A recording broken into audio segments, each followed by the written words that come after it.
Well, you see, right now, the world is watching Iran very, very closely because something big just changed.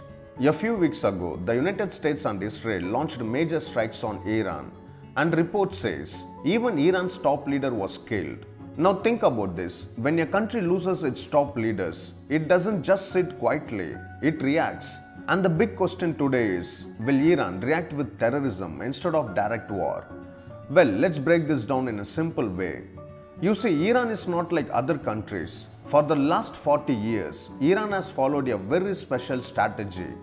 Instead of fighting directly, it fights indirectly. This is called asymmetric warfare, which means instead of sending its army, it uses proxy groups, secret networks, and hidden attacks. And according to reports, Iran has already built a massive network like this. Groups like Hezbollah, militias in Iraq, and others. Now here is where things get serious. A recent global security report says Iran has been linked to over 115 foreign operations in just the last 5 years, including plots in the US and Europe, and even 20 serious plots in the UK alone. So this is not new, this is a system already built and ready. But today the situation is different. Because now Iran is under pressure like never before. Its leadership is shaken, its economy is weak, and it is facing direct military attacks. So what happens when a country feels cornered? Well, you see, experts say when Iran feels its survival is at risk, it is more likely to use terrorist-style attacks instead of open war. Because direct war with the US or Israel is very risky, but hidden attacks much harder to stop. And guess what? We are already seeing early signs.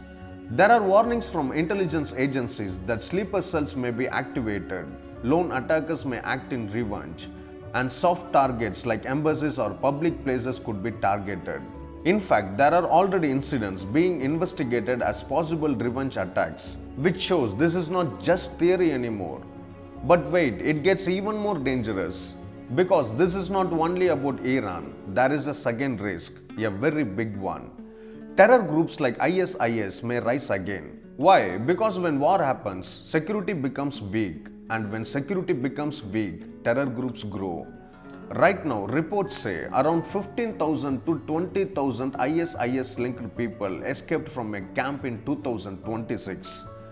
Just imagine that, thousands of trained or influenced people now free in a war zone. So now the situation is like a chain reaction. Iran may use proxies, new attackers may rise, and old terror groups may come back. But here is the most important part. Will Iran actually choose terrorism? Well, the answer is not simple. There are two possible futures. First, controlled response. Iran uses limited proxy attacks, avoids major civilian targets, and tries to avoid a full war. This has happened before, so this is possible. 2. Escalation. If Iran feels it is losing everything, then it may go all in. That means hidden attacks, global targets, cyber attacks, and more.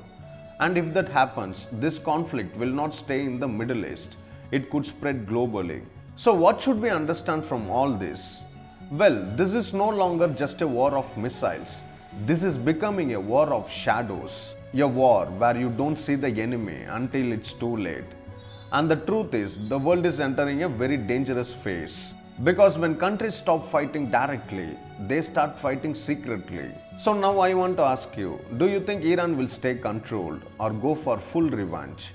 Tell me in the comments, because what happens next will affect the entire world.